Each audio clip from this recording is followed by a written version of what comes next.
کبھی کبھی وہ اس جھیل پر آتی تھی، وہ پرمیشن ان کو مل جاتی تھی اور وہ یہاں پر آتی تھی. تو اس طرح سے وہ پریاں آئی ہے. اور جو جس پری کو یہ دیکھتے ہیں بدری جمال، بدر جمال بھی کہتے ہیں، کچھ لوگ ہم بدری جمالہ کہتے ہیں. تو وہ جو بدری جمالہ پری تھی وہ بھی تھی. تو سب پریاں جب جھیل میں اترنے لگی تو انہوں نے اپنے پر اتار دیے اور سائڈ پہ رکھ دیے، وہ جھیل میں نہانے لگے سب. تو جو سیف جو شہزادہ تھا اس نے جنوں کو بھیجا کہ اس کے پر جو ہے نا اٹھا کے لے آؤ. تو باقی سب کے پر وہاں پر رہے، اور جو بدری جمال جو پری تھی تو اس کے پر وہ یہاں پر لے آئے، یعنی چھپا دیے انہوں نے. پھر جب ساری پریاں وہاں سے نکلی ہے، اپنے پر انہوں نے پہنے ہیں، اور جب دیکھا تو جو بدری جمال جو پری تھی اس کے پر وہاں پر نہیں تھے. تو اب وہ اڑ نہیں سکتی تھی، باقی پریاں تو جانا تھا ان کو. تو پھر وہ کافی پریشان ہوئی کہ اب میں کس طرح سے جاؤں گی، لیکن باقی پریاں تو اس کو چھوڑ کے چلی گئی، کیونکہ پھر وہ کہہ رہی تھی کہ جیسے دیو کے قبضے میں تھی. تو انہوں نے ٹائم پہ پہنچنا تھا وہاں، تو وہ تو وہاں پر پہنچ گئی، اور یہ کافی پریشان تھی. پھر جو سیف جو شہزادہ تھے تو وہ اس کے پر وہاں پر لے کے گئے اور اس کو دے دیے، اور اس کو پورا قصہ سنایا کس طرح میں خواب میں دیکھتا تھا اور یہ وہ. اور اس کو بولا کہ آپ جو ہے نا میرے ساتھ چلو. تو یعنی وہ اس کو جو جن کی قید سے نا وہ آزاد کرانا چاہ رہا تھا اس کو. تو وہ اس کو خوشی بھی ہوئی کہ چلو مجھے وہ قید سے بھی آزادی مل جائے گی. تو اس نے حامی بھر لی اور وہ اس کے ساتھ جو ہے چلی گئی. اور جو باقی جو پریاں پہنچی ہے وہاں پر تو بدری جمال اس میں نہیں تھی. تو جو سفید دیو تھا پھر اس نے پوچھا، تو انہوں نے خود سے ہی بس وہ کہانی بنا دی کہ وہ ہم تو وہاں نہا رہے تھے اور وہ شاید اس میں ڈوب گئی، وہ ہمیں نہیں ملی، ہم تو آ گئے وہ پر وہ جو بدری جمال ہے وہ ہمیں نہیں نظر آئی.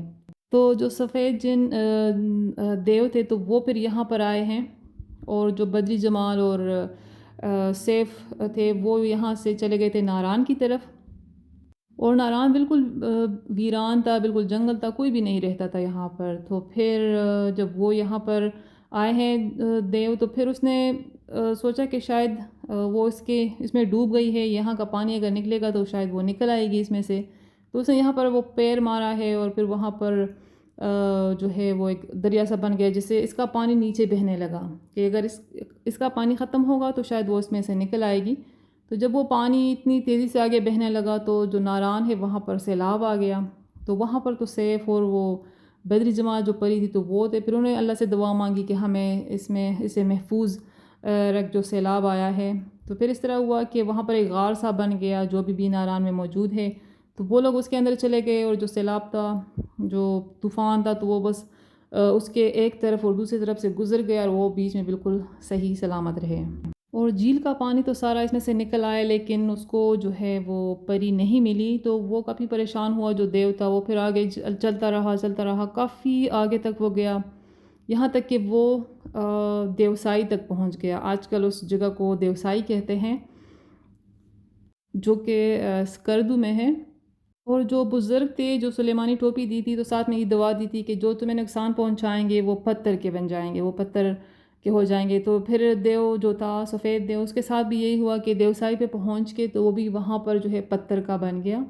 اور بڑی ہی عجیب سی بات ہے، یہ سٹوری تو جیسے خود سے بنی ہوئی ہے، لوگوں نے بنائی ہوئی ہے یا جو بھی ہے، لیکن بڑی عجیب سی بات مجھے یہ لگی کہ جب دیوسائی کی طرف آپ جاتے ہیں، جو وہاں پر پہاڑ ہے، جب آپ ان کو دیکھتے ہو تو یوں لگتا ہے جیسے کہ کوئی سو رہا ہے. سب کی ناک بھی آپ کو نظر آئے گی، پہاڑوں کے جو شیپ ہے وہ اس طرح سے ہے، ناک نظر آئے گی، ان کے منہ نظر آئیں گے، یوں لگتا ہے جیسے کہ یہ آرام سے سوئے ہوئے ہیں. ایک شکل آپ کو نظر آئے گی، تھوڑا آگے جاتے ہیں دوسری شکل آپ کو اس سے ہی سیم بالکل انسان کی شکلیں آپ کو نظر آتی ہے، اور یوں لگتا ہے جیسے پہاڑ کوئی انسان ہے اور آرام سے سو رہے ہیں. اور جو دیوسائی کا علاقہ ہے تو وہاں بھی لوگ کہتے ہیں کہ یہاں پر دیو جو ہے ان کا سایہ ہے. تو یہ بھی وہاں بھی اس طرح کی سٹوریاں مشہور ہے. اور اس کو سیف الملوک اس لیے کہتے ہیں، سیف تو شہزادے کا نام تھا، ملوک مطلب ان کی ملاقات ہوئی وہاں پر پری سے، تو اس لیے پھر اس کا نام سیف الملوک جھیل جو ہے تو رکھا گیا. تو بڑی اچھی سی ایک سٹوری بنی ہوئی ہے جو بڑی انٹرسٹنگ ہے. تو میں نے سوچا کہ آپ لوگوں کے ساتھ بھی شیئر کروں. زیادہ تر لوگوں کو تو سیف علی خان اور کرینہ کی سٹوری کا پتہ ہوگا، لیکن جو سیف اور بدری جمال والی سٹوری ہے یہ تھوڑے کم لوگوں کو پتہ ہوگا. تو اس لیے میں نے کہا کہ آج میں شیئر کروں آپ لوگوں کے ساتھ.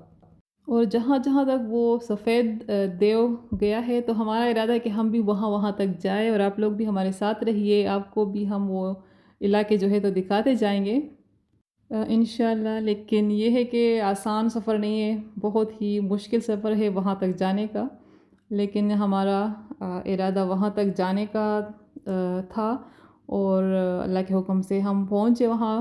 تو انشاءاللہ آنے والے بلاگز میں پھر آپ وہ بھی دیکھیں گے کہ جہاں پر جو سفید دیو ہے وہ پتھر بن گیا تو وہ علاقہ کیسا ہے، تو انشاءاللہ آنے والے بلاگز میں آپ دیکھیں گے۔ اور اب ہم اپنے جیپ کو ڈھونڈ رہے ہیں، واپس اسی کے میں جانا ہے۔ ٹائم ہوتا ہے تقریباً 1 گھنٹہ یا اس طرح ٹائم اپنے گزارنا ہوتا ہے یہاں پر۔ شپ کے ذریعے آپ اس پار چلے جاتے ہو، وہاں پر تھوڑی برف پڑی ہوئی ہے تو وہاں پر آپ سلائڈ وائڈ بھی لے سکتے ہو اور برف میں کھیل سکتے ہو، لیکن جہاں پر وہ شپ کڑی کر دیتے ہیں وہاں سے اوپر چڑھنا مجھے تھوڑا مشکل لگا۔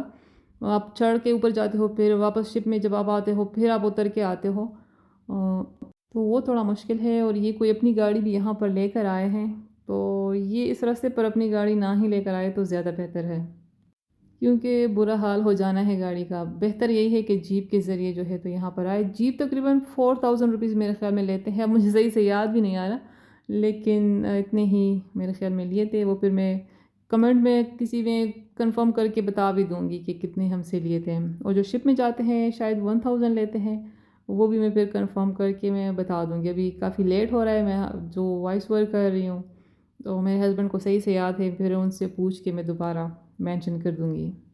اور روڈ تھوڑا سا خطرناک ہے، لیکن بہت زیادہ خطرناک نہیں لگتا کیونکہ تھوڑا چھوڑا ہے، تو اس وجہ سے اتنا ڈر نہیں لگتا اس پر۔ تو بس یہ تھی آج کی ویڈیو، اگر اچھی لگے تو لائک کرے، شیئر کرے، اور میرے چینل کو سبسکرائب کرنا نہ بھولے، اور بیل آئیکن کو لازمی پریس کرے تاکہ آنے والی جو ویڈیو ہے اس کا نوٹیفیکیشن آپ کو مل سکے۔ اللہ حافظ۔